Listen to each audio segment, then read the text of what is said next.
I've been a journalist for about 25 years, and I was educated to lie, to betray, and not to tell the truth to the public. Not to tell the truth to the public. Not to tell the truth to the public.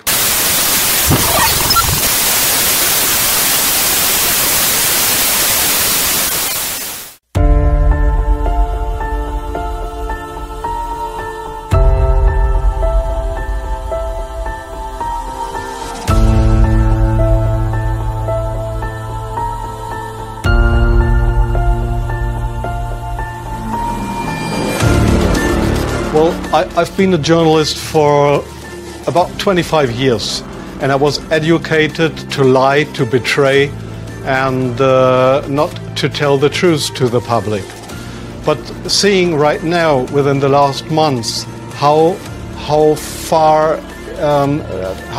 the German and American media tries to bring war to the people in Europe, to bring war to Russia. This is a point of no return, and I'm going to stand up and say it is not right what I have done in the past, to manipulate people, to make propaganda against Russia, and it is not right what my colleagues do and have done in the past, because they are bribed to betray the people, not only in Germany, all over Europe. They are bribed to betray the people. They are bribed to betray the people. The reason writing this book was that I am very fearful of a new war in Europe, and I don't like to have this situation again, because war is never coming from itself. There is always people behind it to push for war. And this is not only politicians, this is journalists too. And I just have written in the book how we have betrayed in the past our readers just to push for war, and because I don't want this anymore. I'm fed up with this propaganda. We live in a banana republic and not in a democratic country where we have press freedom, where we have human rights. If you see the German media, especially my colleagues who day by day write against the Russians, who are in transatlantic organizations and who are supported by the United States to do so, well, people like me, I became an honorary citizen of the state of Oklahoma in the United States. Just why? Just because I write pro-American. I wrote pro-American. I was supported by the Central Intelligence Agency, by the CIA. Why? Because I should be pro-American. I'm fed up with it. I don't want to do it anymore. And so I've just written a book not to earn money. No, it will cause a lot of trouble for me, just to give the people in this country, in Germany, in Europe, and all over the world, just to give them a glimpse of a view what goes up behind the closed doors.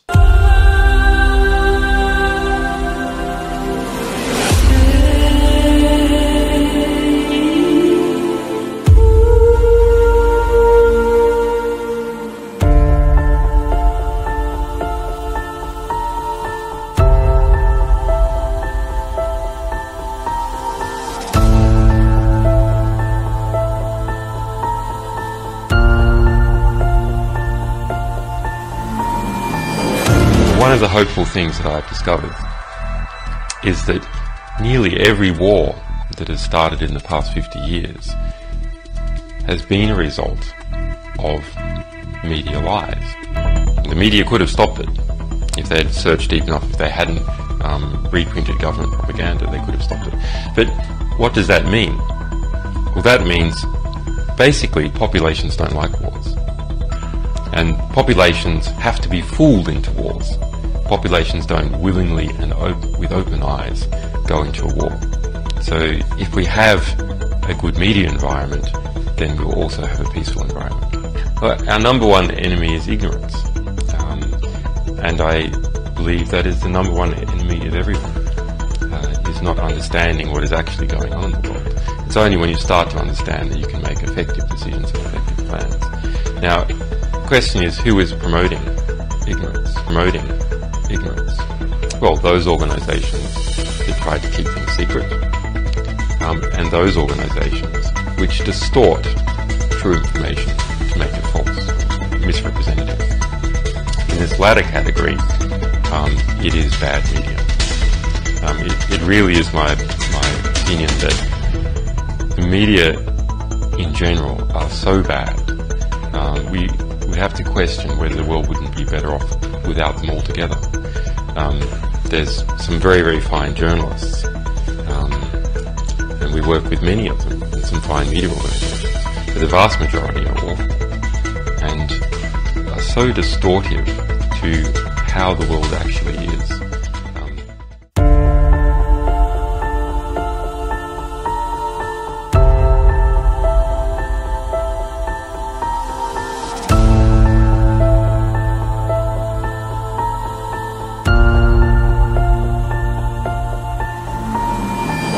About my experience as being the crisis manager, the flu commissioner for Belgium, and highlighting the communication aspects there. And then you have one opportunity to do it right. I mean, day one is so important. In day one, you start your communication with the press, with the people, and you have to do it right. I mean, you have to go for one voice, one message. In Belgium, they chose to appoint a non-politician to do that. I mean, I have no party affiliations, and that makes things a little bit, at that time at least, a little bit easier, because you're not attacked politically, majority, minority. That doesn't come into play, and that was a huge advantage. The second advantage is that you can play in Brussels the complete naive guy and get a lot more done than you would otherwise be able to do. You can play in Brussels the complete naive guy. You have to be omnipresent that first day or the first days, so that you attract the media attention. You make an agreement with them that you will tell them all, and if they call, you will pick up the phone. When you do that, then you can profit from these early days to get complete carpet coverage of the field, and they're not going to search for alternative voices there. And they're not going to search for alternative voices there. And if you do that, that makes things a lot easier. And then you have to say, okay, well, we will have H1N1 deaths. Of course, that would be unavoidable. I used there Sir Donaldson's quote, where he said that in the UK, by the peak of the epidemic, 40 people would die per day at the end of the summer. So 62 at that time million people in UK, 40 deaths a day. I worked it out for Belgium. That would be 7 deaths a day at the peak of the epidemic. I used that in the media. I used there Sir Donaldson's quote. I used that in the media. 7 Belgian flu deaths per day at the peak of the epidemic would be realistic. That is true in every year, even interpandemically. That is very, very conservative. However, talking about fatalities is important, because when you say that, people say, wow, what do you mean? People die because of influenza? And that was a necessary step to take. And then, of course, a couple of days later, you had the first H1N1 death in the country, and the scene was set and it was already talked about. And then you had to pick who is going to be vaccinated first. And then, well, women and children first, whatever. Well, women and children first, whatever. I mean, risk groups, they were important. And then I misused the fact. And then I misused the fact that the top football soccer clubs in Belgium inappropriately and against all agreements vaccinated they made their soccer players priority people. So I said I can use that, because if the population really believes that this vaccine is so desirable that even the soccer players would be dishonest to get their vaccine, I said, okay, I can play with that. So I made a big fuss about this. I can play with that. So I made a big fuss about this. This is Van Ranst is raving mad, but it worked.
correctly. COVID, gangbusters are greater, right? Which is why we constantly have the death toll on the side, which I have a major problem with, that we're tallying how many people die every day. Because I've even looked at it and be like, let's make it higher. Like, why isn't it high enough, today? Like, it would make our point better if it was higher. And I'm like, what am I rallying for? That's a problem. Yeah. We're doing that, like this special red phone ring. Yeah. And they pick it up, and it's like the head of the network being like, there's nothing that you're doing right now that makes me want to stick.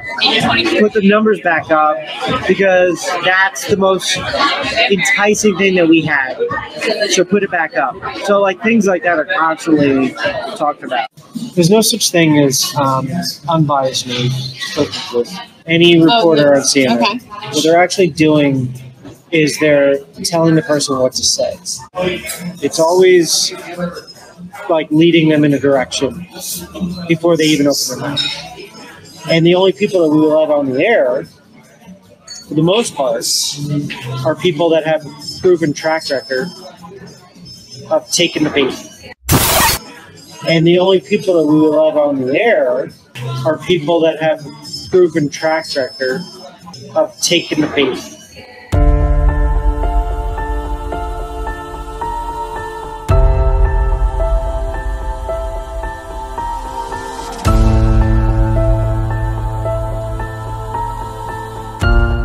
We want to find a way of ramping this up even beyond the end of the lockdown. And I don't know when the lockdown will end. Some people are saying the 16th of April. But when we announced it, I didn't say what year it will end. I just...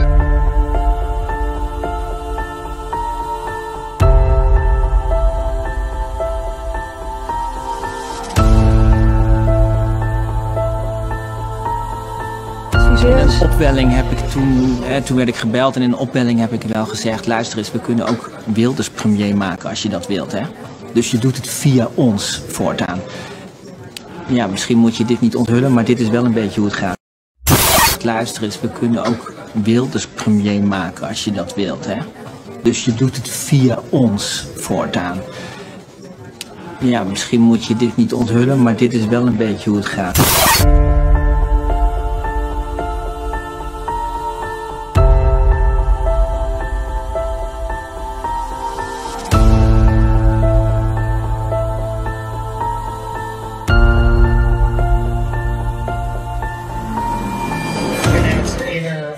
That once the public will be open to it, we're going to start focusing mainly on climate, global warming, and it's going to be our focus. Our focus was to get Trump out of office, right? Without saying it, that's what it was, right?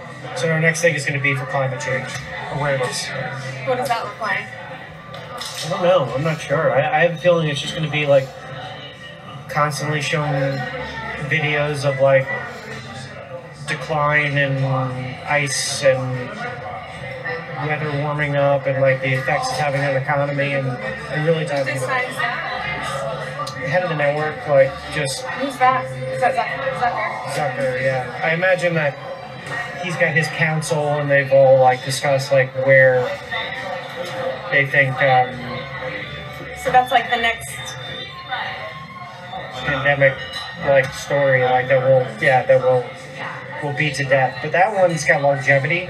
You know what I mean? It's not like climate is going to take years, so they'll probably be able to milk that for quite a bit. You know? So climate change overload. Be prepared. It's coming. Do you think it's going to be just like a lot of like fear, like climate? Yeah, fear sells. Do you think it's going to be just like a lot of like fear, like climate? Yeah, fear sells. Yeah, fear sells.